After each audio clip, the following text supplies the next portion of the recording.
Good evening, folks. Here, back again, Hobby Talk with PSA Canada for September 29th, 2022. It was a little bit touch and go there for a little bit. We wanted to make sure things were all right. Brad and PSA Canada is over on the East Coast. So, how are things going, Brad? How are you guys doing this time? Good, good. Yeah, we had lots of chats, and thanks to you and to everyone that reached out to see how we were making out after Fiona came flying through and walloped us. So everything is good. I guess the first thing I should say is us in Halifax and at the office where PSA Canada operates out of, everything was secure, safe, and sound, and not affected at all. Now, on the other hand, some of our properties that we had in rural outside of Halifax took an interesting twist. There was some considerable damage to our cottages.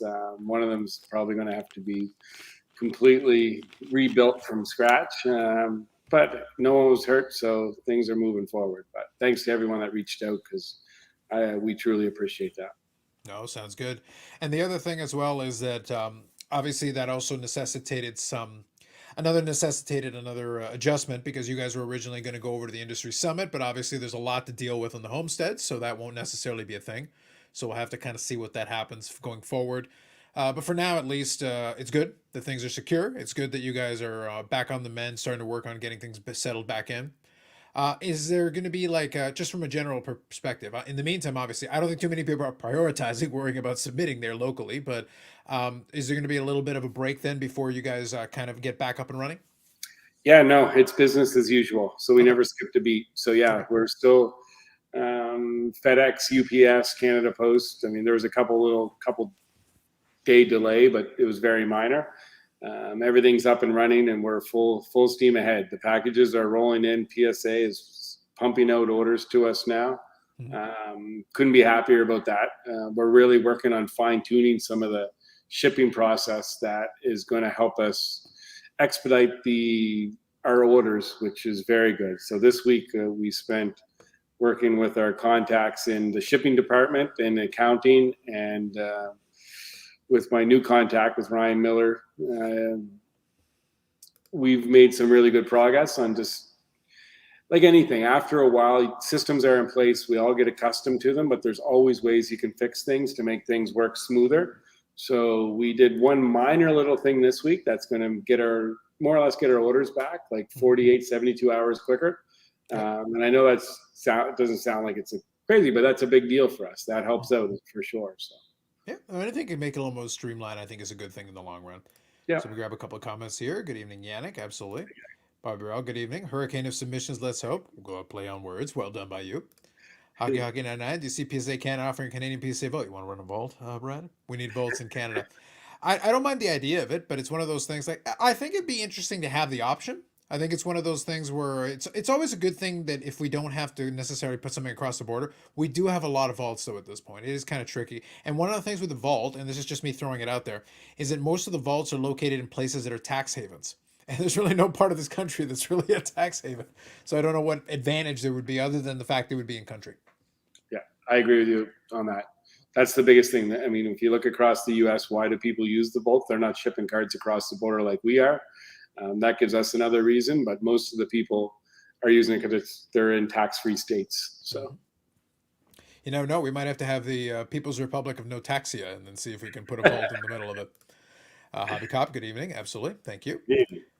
But yeah, no, it's good. It's good that you guys are able to kind of operate business as usual. Obviously, that does require some accommodation. We have to figure it out. And you are new digs, so we'll have to see if we can get the master room with all the background of craziness going on. So are you getting the people to work around the clock and rebuild the shelves and get everything going back the way it was? Absolutely, yeah. So we actually are in the process of moving as well, and so we have a second level now in the condos that we're in. So now we have a whole. I'm going to kind of do a little video tour of it once we get it all set up. But Sure. We have a second level that overlooks the harbor, and it's just a gorgeous unit. And this is where home base will be, and we get the new camera system coming in with the proper mics. Not quite to Carlos's level yet, but I'll have. I've added a few little perks. So right now it's just a big empty space. So I apologize for the echoing, but I'll have all my goodies behind me and in front of me. So I can't wait. Sounds good. Work in progress. Progress is progress. We'll get there when we get there. But yeah, like I said, like I mentioned earlier, I was keeping in touch with Brad. I wanted to make sure they were comfortable. Like I said, he said no, let's do it. He still wanted to have the show on time, so here we are, and we're going to roll through. And this is, I guess, depending on where you are, it's a long weekend for me at work. We've got the bank holiday coming up here on Friday, so it's a long weekend now. It kept throwing me off because I kept forgetting that was the thing. I was like, oh yeah, it's like, oh, we're off tomorrow, right? Oh, right, okay. So that's why everybody disappeared, early in the afternoon. Suddenly there was a tumbleweed rolling through virtually. It's like, all right, I got you. All right, fair enough. I got So, you. but that's it. So in Ontario, you're still, but schools are still in tomorrow. I think is that like Well, it's I the think only I province? think it's one of those. I think it's the Truth or Reconciliation. I forget the exact. I forget the full name of it. Yeah. And I believe a bunch of stuff still is open, but definitely like government agencies are closed, and I think banking, which I'm in, so that's definitely not a thing. We're gonna that they definitely would have been offline for that. I'm not really sure what the breakdown was. I feel like a fair number of stuff is still operating business as usual tomorrow, so it's a bit of a mixed bag. I guess it depends on what industry you're in. Yeah. Obviously, the mail isn't going to come and stuff like that. That for sure. But I guess we'll have to see how that adapts. I'll be interested to see though because I have an Amazon package that apparently I had pre-ordered something months ago, forgot about it. I suddenly had a charge. I was looking at it today, and I was like, "What the heck am I being charged for?" I went looking. I was like, "Oh, I pre-ordered that." I don't know if you know the band Metric. So there's a little CanCon for everybody. Band Metric. They had Yeah. their new album, and I like to get the vinyl version of the album, but I pre-ordered it months ago, and then I just got the charge, and supposedly it's coming in tomorrow. So I'm like, "All right, sweet, I like it." So we'll see. Nice. Hobby Cop here says, where do you feel PSA Canada prices will settle for value?" So curious about this one, Hobby Cop. Are you talking about price wise? Because if it's price wise, I think it'll be kind of in line with where PSA settles. Obviously, with the difference for the exchange rate accommodated, and a little bit for because PSA Canada is still a business, so they gotta put something on there to make it work. What do you think, Brad? Yeah. Well, I mean, the exchange rate today, we bought some US dollars today. It was a buck, yeah, $1.41, Yeah. which is the highest I think it's been in, I mean, Oh in wow. years, that's for Mhm. sure. Yep.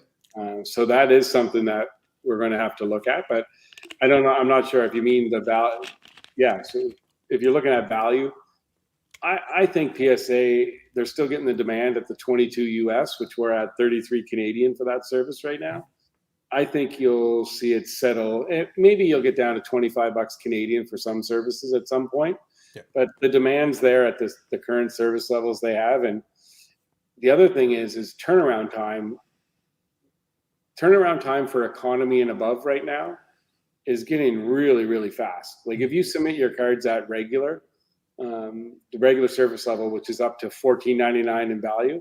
So if you have like McDavid rookies or Matthews rookies or Young Guns, just use those as an example. If you have cards in that, raw value of $700 to $1,000, then it's if you submit them at regular, they're getting done like in a week, which is awesome to see. So I think everything's going to fall into those systems, and PSA will adjust the prices accordingly when they need to get more cards through the door to keep operations running efficiently.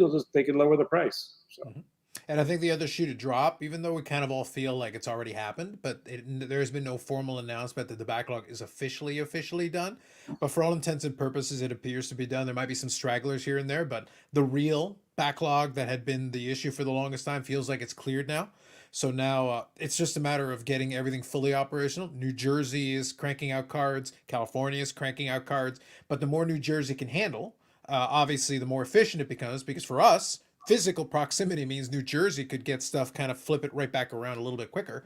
So anything that cuts off, to your point, if you can knock off a day or two on each way, processing anything that helps knock off a couple of days, I don't think the clients are complaining that they get their stuff back a little bit quicker because we can do the comparison with the other grader. They reach a certain point. Now there's only a certain amount of speed that is helpful. At a certain point, it's like, yeah, okay, you got it back to me a little quicker. What about price? But the more efficient they are, then the better they can do on price. And to your point, if they can get the price down where people are satisfied, then and the service turnaround is reasonable and they maintain the consistency of it, then that'll be more beneficial for I think for a lot of folks as far as that's concerned. yeah, So real definitely. quick, I'll get this one here. Hockey Hockey 99. There's a lot of talk about people leaving the hobby. Do you see PSA offering cheap grading would act as a stimulus for the hobby? So that kind of plays into the pricing thing. I'll take a stab at it, Brad, and then you can take a shot. So this is the angle I would take on this is sort of, but not really. So cheaper grading pricing will help in certain categories. But what'll really, because obviously people looked at when the PSA was shut down as kind of a slowdown. It kind of threw cold water onto the way things were, and then things started to grind down to a halt a little bit. Not in all categories, obviously. Stuff that was out there would still circulate, money would still flow. Right now, money is tighter. And if we take the idea that some people are leaving the hobby, well, it's not going to make any difference how cheap you make the grading concern. They still need to want to send it in. They have to feel like there's value, and we'll talk a little bit about that tonight. That's kind of the a little bit broad strokes topic. You still have to feel like it's worthwhile. Like even if I say $5 grading, which would be really cheap, okay, and let's say the turnaround time is a week. $5 grading for a week, amazing, fantastic. How much stuff are you going to send in? Some people would send in a ton of stuff because, oh, great, I do set registries and stuff. For them, it would be amazing. But then for other folks, it'd be like, okay, cool, but I send in, I pay the $5, I get it back in a week, and then what? How much more is the card worth than it was before? Because if I want to sell it, well, if I'm selling it basically for the raw price, except I can just sell a little bit easier, is that worth the $5 for me? Even though it's just $5, what difference does it make? So how the market treats it is just as important. Cheap grading is still helpful though; it can certainly assist. But if people are being a little bit hesitant because they're trying to hold some money for their own personal situation, their own personal financial situation, it's not going to make that much of a difference. Doesn't mean we don't want it cheaper. Like obviously we do still want that cheap grading for those of us who want to send the cards in, but that's not everybody's priority. Any thoughts about that one? Yeah, I think the first part when I look, there's a lot of people talk about people leaving the hobby. I think there's a lot of people that have put a pause on their collecting needs right now, Yeah. and I mean that's just understandable. That's going to happen when we're in the economy and the mess that the world is in right now. People are pausing. I truly don't see that many people leaving the hobby saying, you know what, I'm done selling everything, I'm out. I see some people saying they're not buying as much because, inflation, everything else that we're dealing with in this world. But I don't think that's the case. I had a good talk today with Reed, a good friend of mine that works with Dave and Adams as one of their head buyers. And we were just talking about business in general. And I said, like, we can't control the prices of what cards are. That's beyond, the market dictates that. That's beyond what we can do. I go back, I remember 15 years ago where all of a sudden, you could put out, and I'll just use an example of Pro Set hockey boxes. Mm-hmm. You could put those out at $1 a box and they wouldn't sell. Yeah. Like people just wouldn't buy product. And I know that's kind of a weird analogy to use, but no matter what it was, they just wouldn't buy it. Well, that's the point. Yeah, everything still sells now. Like we're having tons of sales. Everything's moving, inventory's flowing through. The more cards we put out in our discount bins, people are going through them every day and they're buying them. The transactions are there. So to me, that's still a strong market. Again, we can't control what that price is per item, but as long as there's transactions and there's foot traffic, and he's seeing that all across the U.S., he's seeing it in Buffalo. So I still think we're in a solid place in this hobby, and I don't think there's that many people. There is some people, of course, that are going to leave and they'll come back maybe, but I think there is a lot of pause, but I think we're in good shape, and I don't think PSA really has to do too much to stimulate the hobby. Mm-hmm. Now, one thing I was going to mention as well is that the trickiest part about this is the first sentence. There is a lot of talk about people leaving the hobby. Whenever we do that, we're doing anecdotal evidence. Oh, but all my buddies say they're leaving the hobby. It's like, cool. How many buddies do you have? Do you have tens of thousands? Do you have millions of buddies? Because otherwise I don't care. Because that doesn't tell me anything. Oh, but all my buddies. It's like, cool. How many are we talking about? Can I get a head count? How many are you referring to? Because if I go to the card show, I can use card show attendance as a metric because that's something we can measure. We can say like, okay, last year, 20,000 people went through the turnstile. This year, 15,000. Okay, that's a 25% drop. Now we can use that as a bit of a metric. Or the average person is spending less. Most of the dealers were finding less people were spending money. That's a metric we can use. Saying a lot of talk about people in the hobby. I believe that to be true. But I believe there's also a lot of people that are underrepresented in the hobby because they just buy stuff quietly, don't talk about it. They're not doing YouTube channels. They're not on message boards. They're not on forums.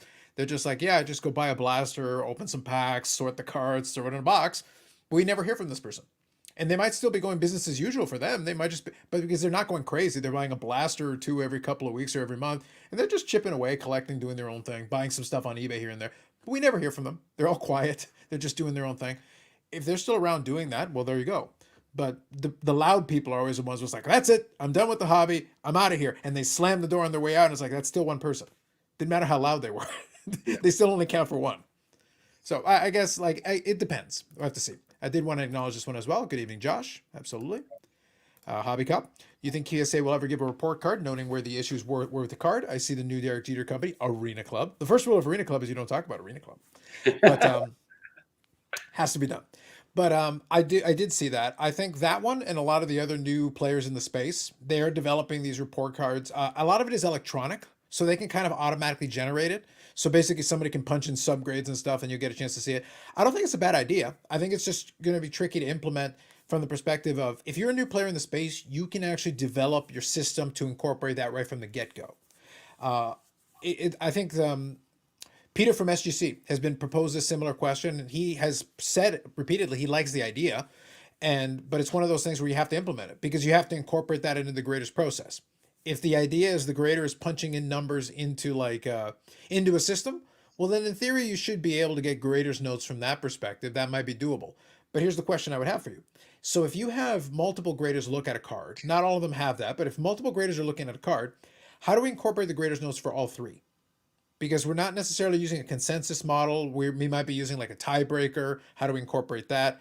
Regardless, though, if you're going to do that, you have to incorporate that into your process, and it has to be built into your process from the start, where everybody knows, hey, by the way, the stuff you're punching in is going to go in here, so we're going to put it on the back end, and then maybe make it available with the QR code so you can scan it, and there you go. That would be the way to do it. It's not a bad idea. I don't know if they will, but I wouldn't be opposed to it. Yeah, I look at it too, and you say, what are the two things that everybody wants out of PSA right now? They want their cards back faster, and they want it to be cheaper. So if we start adding in things that are going to slow the process down and are going to create prices to be higher, then we're kind of having conflicting scenarios, what PSA can do. So I think if we keep on going at this rate, that things will be moving along, I guess you could say, smoothly. That's what I look forward to. So Sure, I get you. So let's take a look here. MG, best discount pins in the city. There you go. There's a free plug. Thank you. Thank you, Hobby Cop. Nova Grower. I'm in the store on a regular basis. Lots of foot traffic and collectors talking, hobby talking, making trades. I find a lot of new collectors are internet hobbyists for the most part. Yeah, I think that's a fair point. That's why I say, like, I'm always very hesitant. And I didn't want to, just to be clear, I'm not discounting a hockey's question. I'm just saying I'm always weary of anecdotal evidence. When somebody tells me I have personally experienced X, I'm not going to say no. I'm not going to say that isn't what you experience. But I'm also going to say, like, that's one data point. I can take it into account. But then I go and talk to this guy over here, and he goes, "Yeah, I go to the local card shop, and it's like full every Sunday, and like people are always hanging out there and buying boxes. We have box wars and all that. They're gonna have a completely different experience." And I'll give you an analogy just from somebody else that I know who I've talked to a little bit here and there. They grew up in basically in the southern United States, and they didn't have any card shops nearby, so their show experiences were kind of like from some card shows and stuff. And I guess in that area, just the culture wasn't really as exciting, wasn't as vibrant about it. So their perception of the '90s was that it was dead for the hobby, dead, dead, dead, like deader than dead.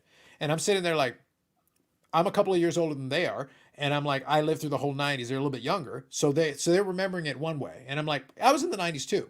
It was definitely down from the boom period, totally. You had the card manufacturers that went out of business. You had a lot of shops that went out of business. All these things are true, 100% true.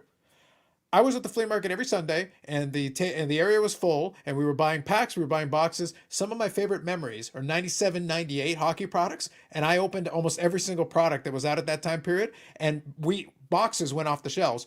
This was during the dead period, just so we're clear. And I was buying and selling cards on eBay and doing all this in the late '90s without any problem. I didn't notice. Like, I knew it was down compared to the boom period because I also remember the boom period at the tail end of it. But just to be clear, it depends on where you were. It depends on what you were doing, and it depends on your local environment. So my experience is, I'm not making that up. I experienced it and I lived it. But if he had been in my area, he would have probably felt it differently. When I went to the Expo, attendance was down, but the Expo was still operating. It was still running. I was at the Expo, and guess what? You went out there, there were hundreds of tables. You could go buy and sell cards and transact. The dollars were smaller back then, but transactions were still happening. Dealers were still some of those dealers are still there today. And somehow they survived all those years later. So somebody must have been making money somewhere, is all I'm saying. And I remember the promos. The manufacturers would be giving out these promos, these crazy promo cards all the time. Where are they getting the money for this? Somebody is making money somewhere. Do you get what I'm saying, Brad? Does this jive with you? You kind of see what I'm saying? Absolutely, 100%. Yeah. Your mileage may vary. So that's why I say I'm not going to say no. You might be 100% right. That might have been your total experience. But if that's the only data point you're using, then you're going to believe that for a decade, the hobby died. I was there the whole time. I assure you the hobby was alive. I was Yeah, there with my friends and we were collecting cards and they went and gave up on it eventually. I kind of kept chugging along and doing my thing. But I was in that dead period and I was moving cards forward and back, trading and buying and selling, no problem. Into the early 2000s, buying and selling, into the 2010s, buying and selling. And here we are in the 2020s. I'm yeah. still here. It's true, and I wish I remembered more of specifics, but I do remember myself and a good friend of mine, Brian Fancy. We had a store downtown in the Maritime Center, downtown Halifax, Mm-hmm. and a friend of mine, Chris Fisher, worked it for us. And I seen a picture my mom sent me the other day. She goes, "Oh, take a look at this picture." And I couldn't. She goes, "I don't really remember the year of it, but it showed Chris at the store working, and he works with our painting company now." Mm-hmm. And in the store, I just looked at the wax boxes and behind them. So I kind of figured out it was like right around 98 or 99 because it was, I do remember that's when SP Authentic and Topps Finest and Topps Chrome basketball and football, like with your Edgerrin James, Fred Taylor's, and then Yep. basketball hit Nowitzki and Vince Carter. And Yeah, Vince Carter was a big one. I remember pulling a Tracy McGrady rookie from Topps Finest Basketball, and I'm not even a basketball guy, but I knew he was the Toronto Raptor young guy, and I was like, I held on to it for years. I eventually rebought it because I thought it was a neat card. I think it was like Finest debuts.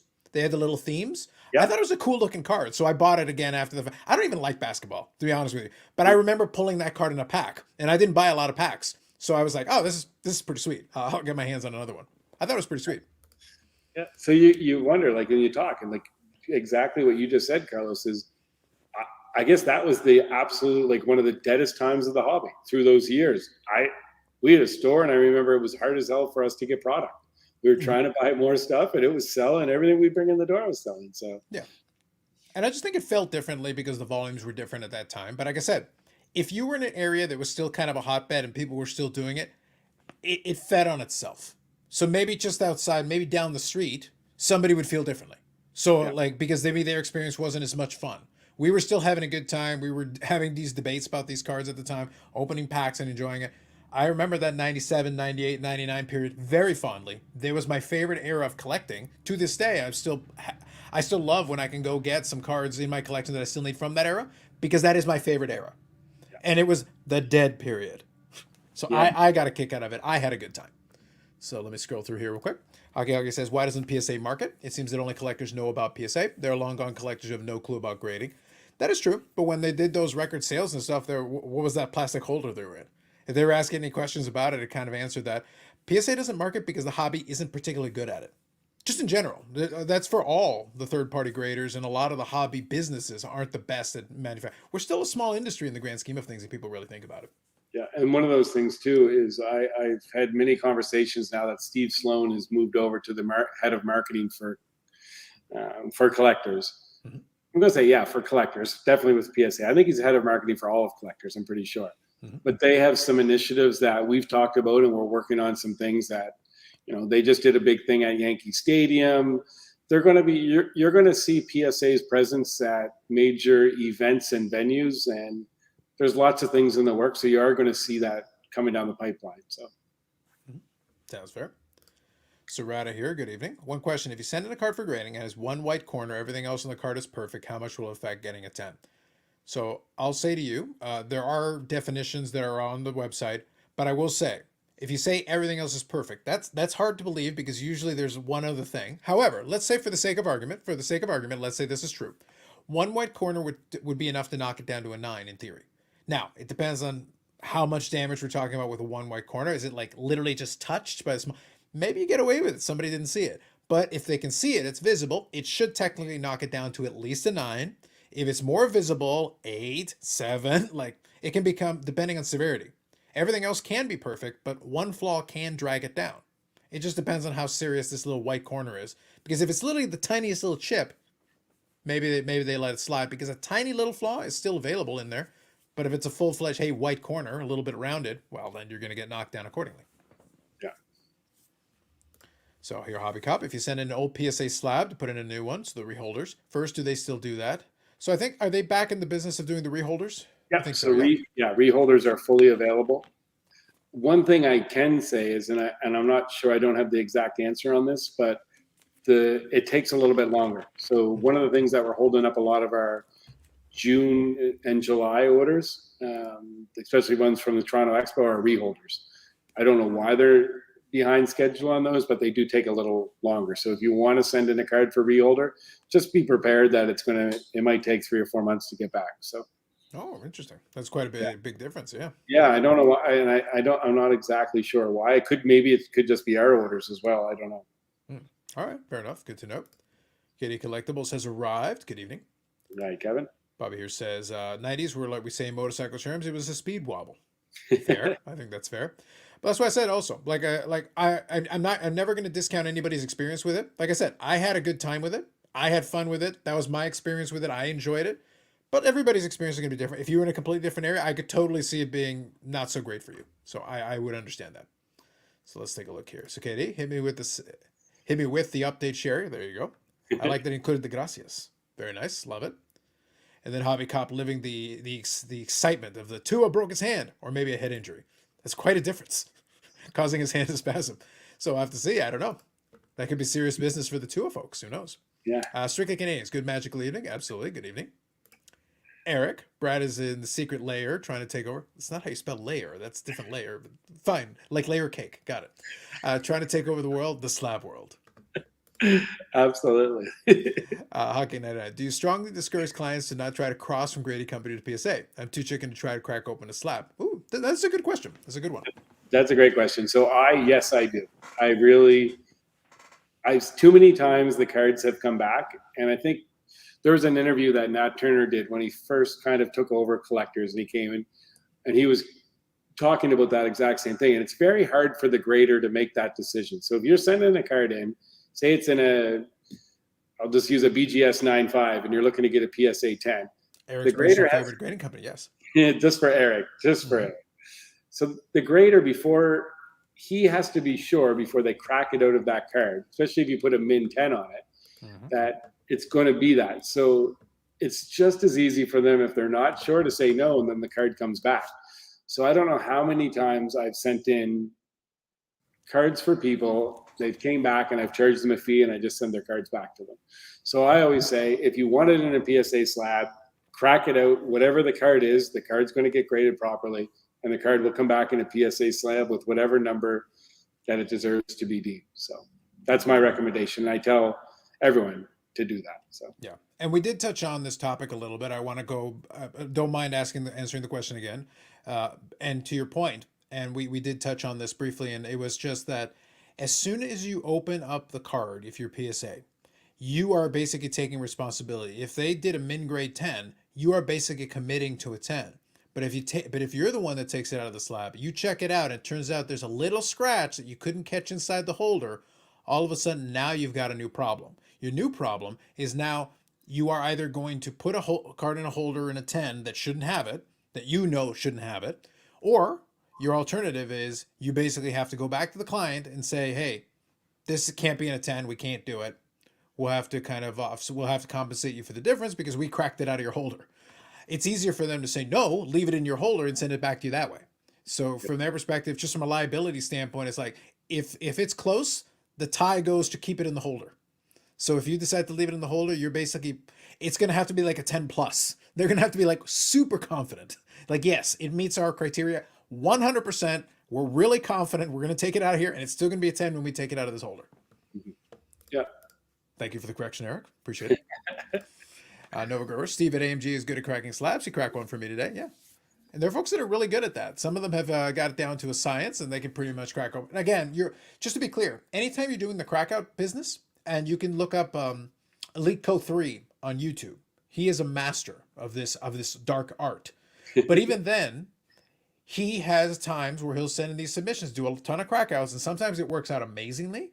And sometimes sometimes he'll have to do it multiple times before he gets satisfaction, before he gets what he feels appropriate. So he'll send a card, not get the grade he expects, crack it out, send it again, because he's convinced this one's a 9, or this one is a 9 plus, or a 10. I believe it's a 10. And so he'll send it over and over. And if he gets super frustrated, he'll send it to one of the other third-party graders. So he has experience with a bunch of different third-party graders. So lots of experience. thousands of cards over years and years of videos, so you can check it out. He's got a back catalog showing he knows what he's doing. It's still a risky business, and it can be very costly if you're doing that over and over and over again. Yeah. The hardest slab that I've ever cracked out of it's a Canadian company. I'm not sure if they're still in business. ACA. Oh, okay. It's almost like a wax rubber. You can take whatever you have to. I'm pretty sure to get it out, you'd have to hacksaw. You'd have to hacksaw the whole top off. It's I tried with pliers one time, and we had it. I'm like, this thing is bulletproof. So, see, what you got to do is find yourself the old NASA holder. Do you remember NASA? Yes, absolutely. North America Sports Authenticator, 4 rivets. Yes. Yes. It was amazing.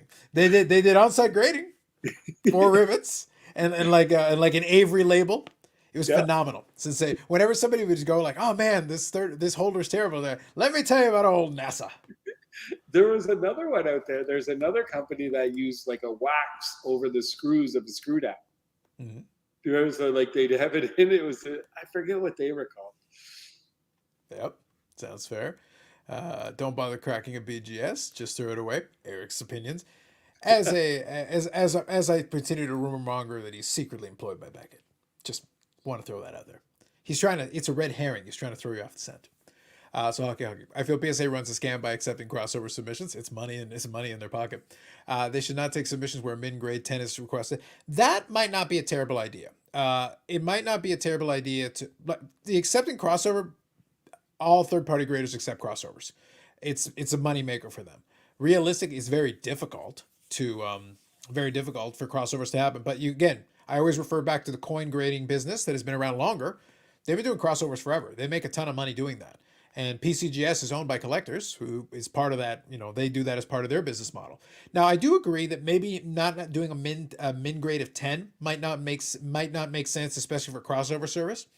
I probably wouldn't want to. I probably wouldn't go any higher than a 9 because it feels like a lot of pressure to put it on. I feel like a 9 should be the maximum for a crossover. That's just my opinion. I don't think that portion of it is a bad idea, though. Yeah, no, I think that's something that we should do. Like me doing my job for PSA Canada and representing PSA is. I answered the question earlier. Is what do you ask when people want to submit cards for crossover? What do you tell them? I'm like, don't do it. Crack the card out and send it in. Like that's the number one thing. And I think, and then you even seen with Nat Turner, he came right on and said, look, if you want to get the card in a PSA slab, just crack it out and send it in yourself raw. So. Yep. So Dave here. Good evening. ACA was AccuCard. Alan Hager, who licensed the original slab to PSA. Thank you, Dave. Dave usually gives us some nice context with some history on some of these companies. So thank you again, Dave. Appreciate that. Daniel Rock's company out of Montreal, ACA. Not sure what you're referring to there. So maybe a different company, a different ACA. Not sure. Maybe that's the one you're referring to. I know. I remember AccuCard. I remember that one. It's just been a long time, but I do remember that name. And Alan Hager, I am familiar with that name from the past. By the way, there's been a lot of weird ones. That's why I say right now we're in a weird era with a lot of third-party graders kind of trying to crop up and try to take some market share. It's a very busy market right now. And it's going to be interesting to see kind of how that plays out. Like I said, Jeter and Arena Club are trying their bit at it. There's a couple of different players trying it. It's a tough game to get into this late, especially since the dollars are not as abundantly available. People aren't splashing money to try things left, right, and center, but we'll have to see what happens. So any other comments or questions in the chat, feel free to throw them in. I think we'll chat a little bit here. One of the things I did want to talk about that we had talked about in the past was we've done the value proposition discussion about when grading makes sense. One thing we want to talk about a little bit that also plays into the crackout situation a little bit as well is we've talked about how there is obviously the standards that you can look at. That is helpful. But another piece of the puzzle, and I can see Nova Grower's question, so we'll touch on that here in a second. But one thing we'll talk about is kind of a general topic is that when you're figuring out whether to send in a card or not, one of the big things for me is that I like to do a pre-grade myself. And this is something that I've become very comfortable with over the years. Does that mean my record is 100%? No, nobody's record is 100%. I gave you the example of Lico3, who's probably as well-versed as anybody. And even then, he'll disagree, either in the positive or negative, because he'll have cases where he thinks the card is a 9 and he'll get a 10. And his opinion is, all right, to eBay, because I think it's overgraded. So like he's consistent. I want to give him his credit for that because he's very good about that. But the pre-grading is a skill in and of itself Doesn't guarantee you're going to get what you want all the time, but it also means you're going to more likely to send in stuff that makes more sense versus just throwing your money away. And we never want people to throw their money away. We want them to give themselves the best possible opportunity to succeed in whatever they're shooting for. So let me go here. I'm surprised Brad doesn't try to get a local radio segment, probably cheap on weekends. How's your radio listenership these days? I feel like I feel like as a medium that one's hurting these days. Yeah, absolutely. I'm not a. I think the way that we market ourselves now on the channels that we use is the way I'll continue to go. I don't think radio, print, anything like that. I don't see the monetary value in it, the return. So There was a time that I remember there being like there was a sports card radio show. So the local station, one of them, was the Fan 590 in Toronto, and they've been around forever. And they used to have a sports card radio show. I remember that one many years ago. It was around for a little while. I don't remember how long it actually ended up lasting, but I do remember it. And they had call-ins and the whole 9 yards. It was kind of interesting. But yeah, you kind of would throw it into the back of you would throw it late night on one of the evenings, so you had to be looking for it. Today, though, it's not really the greatest. Whatever cost it would probably not be worth it for the radio station. It certainly wouldn't be worth it for you if you had to pay out of it. So real quick, I'll get a couple of these comments here, and then we'll get to Novagor's question. If I come to Toronto Expo and have a top tier order, would you suggest to make an appointment for the sake of discretion?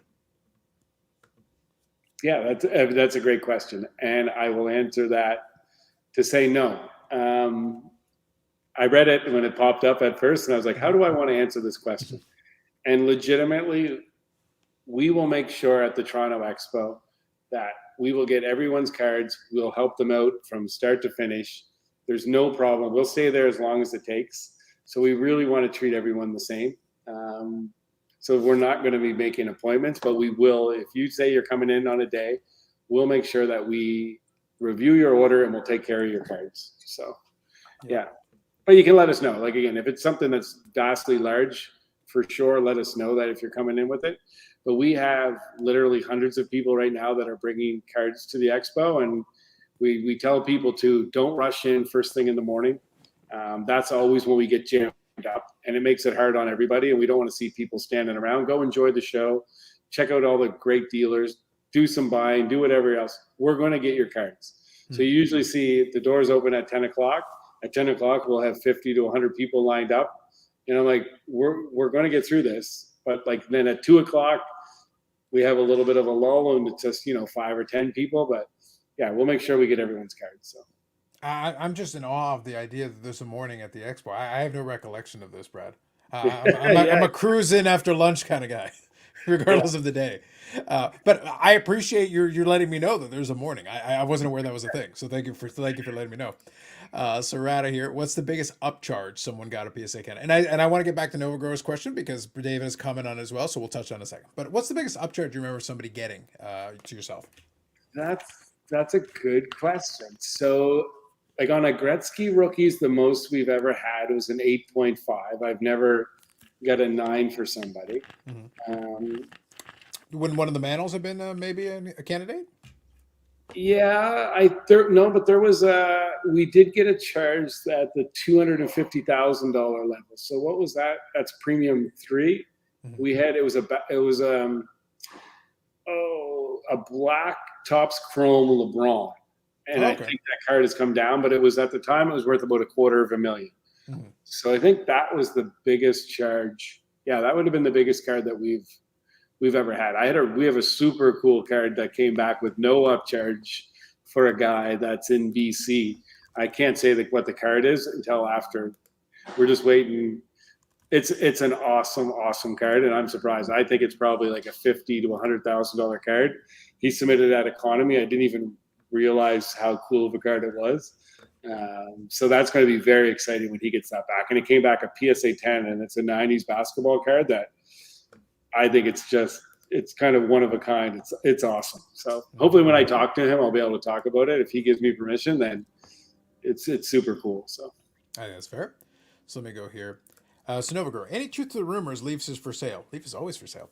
Brian Gray is freaking out as they're getting stuck with product. He recently called the customers lazy and ill-informed. I might have talked about this on my channel.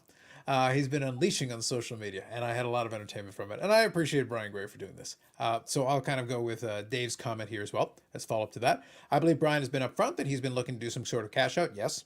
I think he'd like a partial cash and keep running the company. I've been getting that vibe as well. And he has done like discussions and interviews where he's talked about this. I think Brian Gray is a businessman. He is a big self promoter. But at the end of the day, if somebody came in with a check that he was very comfortable with, he would sell the company. I really do believe that. I think he wouldn't want to shortchange himself. He is very. Let's be very political here, and let's say he's very passionate about stuff, and sometimes that leads to being a little too passionate on social media, and being too passionate on social media is usually a bad idea, and it never looks good, it never feels good, especially for somebody who's running the company. You do have to be a little bit careful in that space because his social media account is literally Leaf CEO. It's about as clear. It's not like Brian Gray's personal account, getting mad at somebody. It's Leaf CEO account run by Brian Gray getting mad at somebody. And yeah, and I remember the letter in question, and basically, yeah, he then went back, had to reiterate and clarify his statement, clarify his comments, but he was basically saying I think it was the 2022 metal soccer product, and he was basically saying there was like this tremendous value and everything, and people were dumping the product for what he felt was a low price. But then he had to still sweeten the deal by adding these potential redemptions that people could have. And if the product is that crazy as you say it is, my opinion is that the market will figure that out. If people are dumping it for below basically factory cost, and somebody buys it, well then they're getting the bargain of a century based on what you're saying. So to me, then that person in turn should then resell the product. In theory, oh, I'm getting this super cheap, great. I'll throw it up on eBay and sell it myself. But like I said, his passion sometimes gets in the way of his better judgment on that, and that'll be the most political answer I can give on that. Pat, you wanna say anything or stay away from that one? No, you know what? Brian's a friend of mine. I think he's a very passionate guy. I think Yes. sometimes he does jump the gun a Yes. little bit on certain Yes. things, but he and as far as his company being for sale, yeah, it's been for sale for, I think it's always been for sale Yeah. from day one. Forever. I Yeah. think he's had in the last 3 years, he's publicly talked about. He's had letters of intent signed. He was very, very close to the whole deal going through, and then it went sideways. He doesn't hold anything back. But like I said, he's a. I don't know him all that well, but he's a friend of mine. We've done a lot of business on not through Leaf necessarily, but through him coming to our tables at the Toronto Expo, and yeah, I can't say enough. I like Brian a lot. So. Yeah. And then I think Brian Gray, if you have an offer on the table, I think he'll pick up the phone and talk to you. If nothing else, if nothing, Lord knows he'll talk to you, and he'll talk and talk and probably talk. So you'll get a conversation out of him if nothing else. So let me scroll through here. Do you see PSA changing the labels as frequently as NHL teams change their third jerseys? I hope not. Perfect work with only one label for the rest of the time. The label has changed a couple of times, but it's been a couple of times. You can see a couple different iterations. The Lighthouse one is the current iteration, but there have been a couple of changes for it. Most of the changes have been a little bit aesthetic, but also a little bit to add a security feature, because that's been one of the big things. So I don't mind them changing the labels, but they really haven't changed it that much. Over the course of a 30-year lifespan, there have been some changes, but it hasn't been like a crazy amount relative to some other companies have swapped them out quite a bit more. I have no problem with it as long as it's adding security features. If it's beneficial in some way, I'm for it. But right now, I think they've been pretty consistent on keeping that label without going too crazy about it. The Lighthouse version, I think, has been around for a little bit now. Yeah, I think they make changes as they see that are going to improve, and for security reasons, like even it was a big move for PSA when they changed the qualifiers. How you couldn't request qualifiers anymore.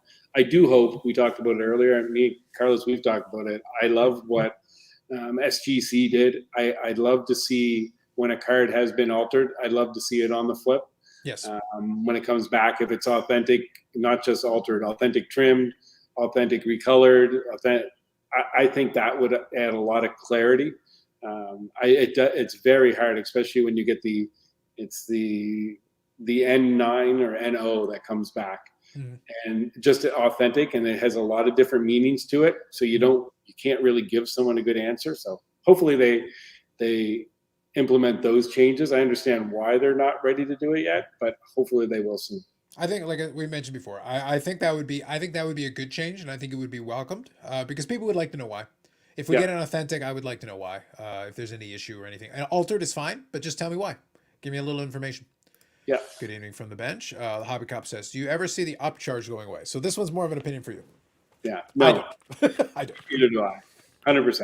I don't. And I think, one thing we have touched on it on the show, but PSA standing behind their grades, obviously, I'm not saying that to get into the dollar value for upcharges on etc. But Mhm. when they stand behind their cards, there has to be a premium paid for that. Other companies that are in the space, I'm pretty sure PSA is the only company that stands behind their grades on a card.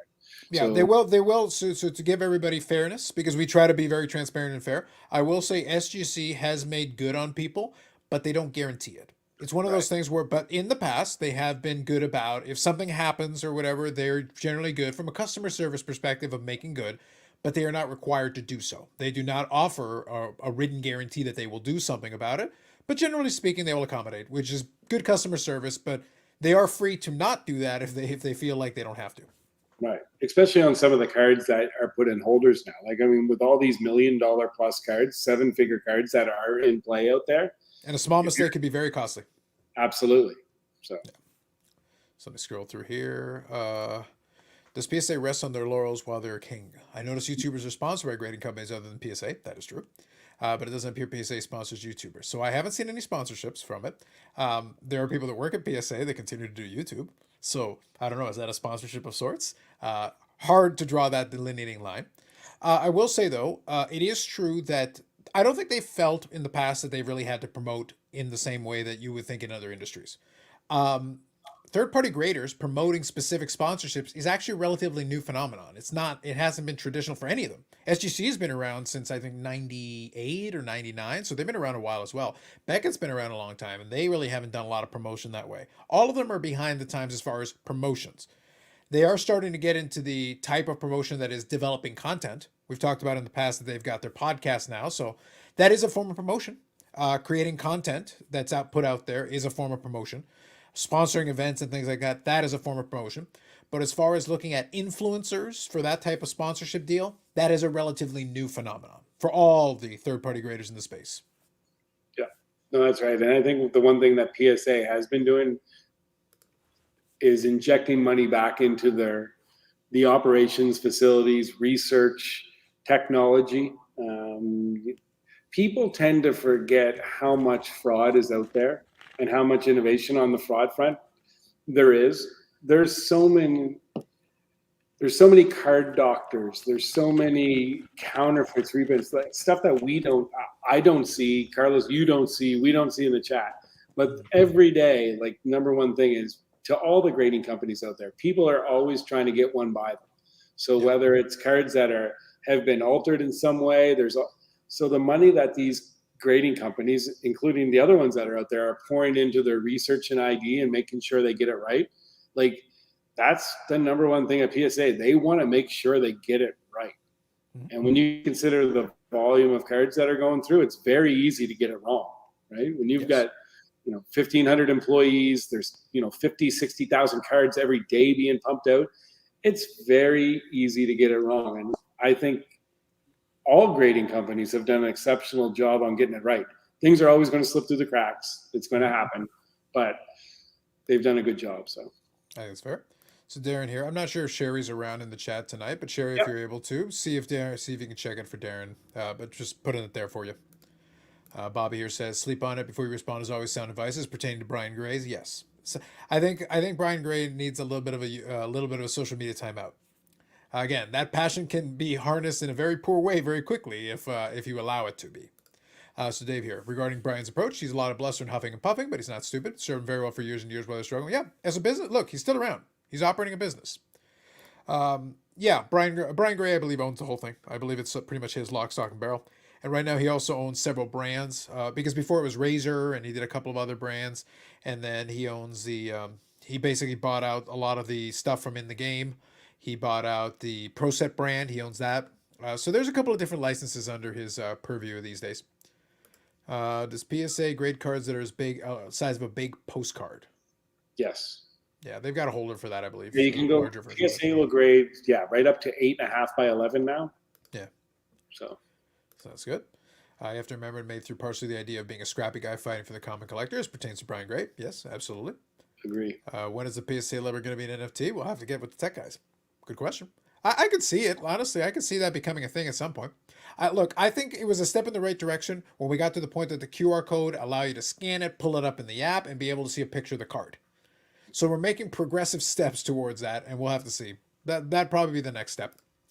CC, good evening. Joining late, Brad. Hope you and your family are all okay on the East Coast from the storm. Yes. Yeah. Thank you very much. I appreciate that. Everything is safe and sound. It wreaked havoc, but everyone is safe and sound. Thanks. Yep, absolutely. Thank you, CC. And then Eric, I know for a fact that Beckett hates their customers. Eric, BGS fanboy. Should I not buy a card that was placed in the screw down if I want to grade it? Not necessarily. You can get a card in a screw down, but if it's been on for a long time, if it's been squeezed really tight, then the likelihood is it's been flattened out like a pancake, and probably that won't work out well for you. Doesn't mean it's not possible, but that's always been the issue.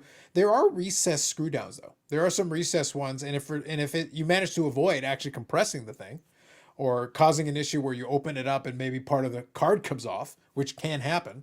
If you can avoid those things, it's still possible to get a decent card out of it. It can happen.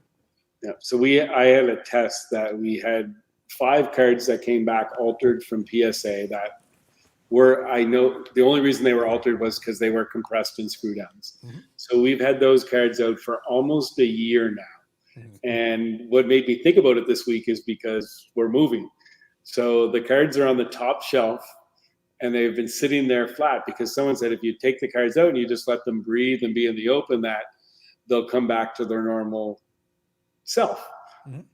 People have told me that. I've tried the experiment myself. So those cards will be resubmitted to send in at some point in the next couple of weeks. Mm-hmm. And when they come back, I'll have 5 cards. I'll be able to say if it worked or not. So. All right, fair enough. So the science experiment, we're doing it for science. Absolutely. Josh here says, do you ever see PSA grading magazines such as Sports Illustrated? As long as the money's there. Look, they're probably, like, if we're being honest, they got to be looking at what CGC is doing and thinking, that could be interesting. It's the same thing. They didn't grade tickets, and now they do, right? If there's a lucrative market, like, magazines are interesting because they offer a wonderful opportunity. Like, they're pieces of memorabilia. What if I want a magazine, commemorating the 92 Blue Jays World Series or the 93 Blue Jays World Series, or my favorite, or the Dallas Stars winning after 457 periods of Game 6? Completely legitimate. No skating the crease. No controversies here. But if I want that, then maybe I want to have it in a holder like that. CGC currently offers that. And that could be a big thing. It's business. Business is business. If there's money to be made, I don't see why not. I feel like under the collector's umbrella, if something can be slabbed, again, this is just my personal opinion. Could I see PSA having something with comic books, magazines, VHS? Absolutely, all of it. So. Oh, the VHS! You're getting Eric excited. He loves his VHS. But thank you for the question, Josh. So Dave here. I'll address this one because, like I said, Dave's really good about having the hobby history because Dave understands this stuff. So I'll read it. I want to answer this though, kind of answer to it.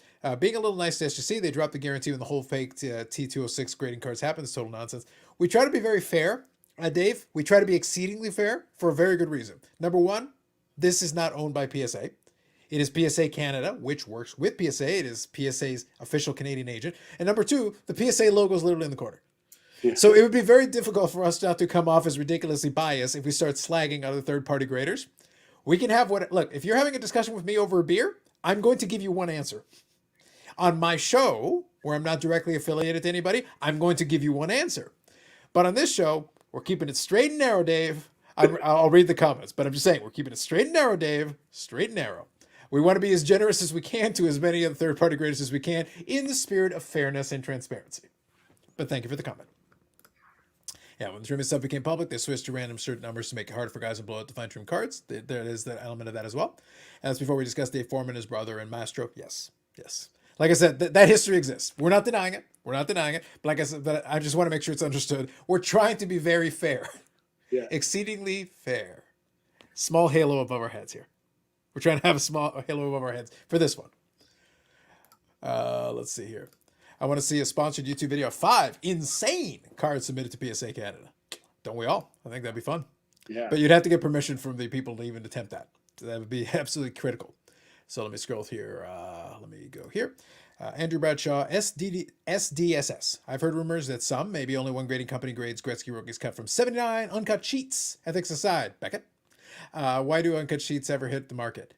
Well, uncut sheets hitting the market is legitimate. Like at the end of the day, it's a collectible. You can sell it like that. That is what it is. People have bought sheets in the past as a collectible. They want to have it, for mounted on the wall and have an uncut sheet of cards. This isn't really a secret. Beckett has historically done the sheet cut cards, and they've been out of the market, and they're very clear. People kind of know what they are. Like people in the know have consistently known that. It has hurt the values and prices of those cards in the past because Beckett has allowed that to be. It was an interesting decision for them to make, but because people know they've made that decision, then they can price it accordingly. They don't treat it the same way as if they feel like it was cut and originally pulled in packs, but they do great sheet cut cards. As far as an ethics perspective, like it's a collectible. You can certainly sell it. What happens after that is a different conversation entirely. But thank you for the comment. And then Sherry looks like it's going to take care of Darren. So perfect. Thank you, Sherry. Appreciate it. So here at the Expo, are you the only person who can look at cards and give an opinion as to grade ability, or are there others at youth able? So have you taught the acolytes well? Are they able to assess and give opinions, Brad? Yeah, absolutely. So we're really looking forward for everyone to get to see our booth this year. We've really stepped it up. We're bringing in the usual guys. Kevin, that's on the chat, who's to me the number one TCG guy in Canada. And I'm not just saying that to toot his horn. Like he knows these cards inside and out. So we'll have him by again, which is a great help for us because that's something that I'm learning. I just don't know. We have Luke Quach, who's from Alberta, who's equal to me on that front. And Sherry's getting extremely well on TCG cards as well. Plus, we'll have 5 people at the booth that will be happy to give an opinion at no charge. And again, it's a service that we offer. You can come up and ask us. You don't have to submit. You can just ask us our opinion and we're happy to give it to you and we'll steer you in the right direction. I had a great email today, actually. It was a picture. I thought it was kind of someone joking, but he was very nice when he responded back. He sent me a picture. It was a set. It looked like a set in sheets of a 57 Parky set. And he was like, yeah, I'm looking to grade these cards. He sent me a picture of the Mahovlich rookie. And like, you can't get any more beat than these cards. And he was like, I just think I got to grade them so I can sell them for money. And I was like, honestly, don't spend any money. There's no sense of grading these cards. I don't even know if PSA would put them in a holder. That's how bad they were. But I said, they're still worth money. I said, you can just sell them as is and find a buyer. So you never know. But our whole setup, Carlos is going to be doing some stuff. From the video technology and at the booth, we've got some celebrities coming by to our booth. We're going to do some giveaways. I was talking with Kenny Reed today. He's going to do some stuff with us. But despite that, by the way, as wonderful as it is, and from everything I've talked to about Brad, it's going to be exciting. It's going to be different, and they're going to do some exciting. But they nixed my idea of the full functioning roller coaster. They didn't want to do like the full amusement. Like it was going to be amazing. Yeah. This is the next best thing. Like it's close. I wanted to do a fully functioning roller coaster. I thought it would have been great, but fine. They don't want to do my idea. Jeez. Yeah, so I was told PSA was going to foot the bill. It was like money is no object. Nat, let's go. Let's cut the big check here. Let's do it. That's it. And we will. And that's the other thing we should mention, that we have guys coming up from Santa Ana, California to the show from PSA that are going to be there as well. So we really want to show PSA and we want to show everyone that how good of a customer base we have and how good Canadians are and how passionate they are about this hobby. So the more support that we see and the more it all helps in our end goal, which is at some point to have potential operations officially here in Canada. So yep, absolutely. Thank you for the question, CC. Appreciate it. Yes. So let's see here. So this one was done. So we covered that one, which is perfect. Thank you for the question, Hobby Cop. Dave here. So we're going to screw down, set out in the air for a while to let the card regain some of its lost moisture, and then send to SGC. They're mostly on edges. And presumably, by the way, that was presumably what happened with the SGC 9.5 Mantle. Presumably, it had been in a screw down for a long time, and they sent it to SGC, and they were able to get it graded. And obviously, that card sold for a record price. So there are options. Like we say, we try to be very transparent. The reality of it is, as collectors, There is a right tool for the job. PSA is very good for a lot of different things, but it's not necessarily the right tool for every job. And that's where kind of Brad's, counsel in that. If you got a sheet cut card, probably it would be smart for you to go to BGS because they will grade them. It is part of their policy historically for a long time now. So it'd be very inconsistent of them suddenly not to take it because they've done it already. So that'd be a situation where like, look, the goal isn't to direct your business away, but at the same time, like we know they will grade them. You don't have to be like all sneaky like it's been in their policy to actually do it. So it's like no, you can just submit it like normal, and it should be allowed. It should be fine. The precedent has already been set. There are dealers at the booth who have booths who have a lot of sheet cut cards that ended up in those holders that you can see at the expo. Just saying.